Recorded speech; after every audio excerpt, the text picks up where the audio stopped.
Avant, la taille de la vigne se transmettait de génération en génération. Aujourd'hui, les jeunes s'orientent vers la viticulture pour trouver un emploi. Cette année, 125 candidats ont passé l'examen de taille de la vigne à Landreville. 3 épreuves les attendaient, écrites, orales et pratiques.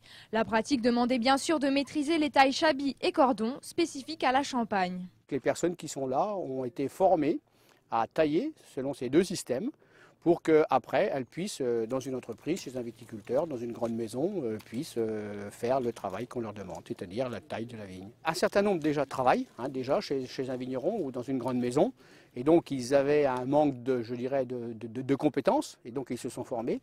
D'autres vont rechercher un emploi. Alors certes, pour la taille de la vigne, l'emploi qu'ils vont trouver, ce sera maintenant qu'à la fin de l'année, puisque la taille de la vigne, maintenant, ça se termine. Tailler la vigne ne s'invente pas, il faut être rigoureux et respecter la réglementation, très stricte.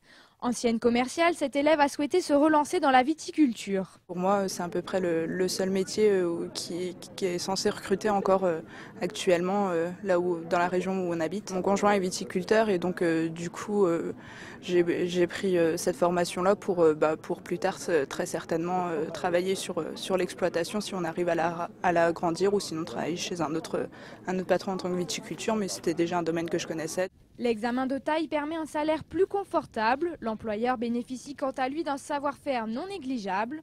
La viticulture est un domaine qui a besoin de main-d'œuvre. En plus de la taille, les candidats peuvent s'orienter vers le bourgeonnage, le relevage, le palissage ou le liage, ce qui leur permet de toucher un salaire toute l'année. La Champagne est une région très prospère, et on espère que le Champagne continuera à se développer.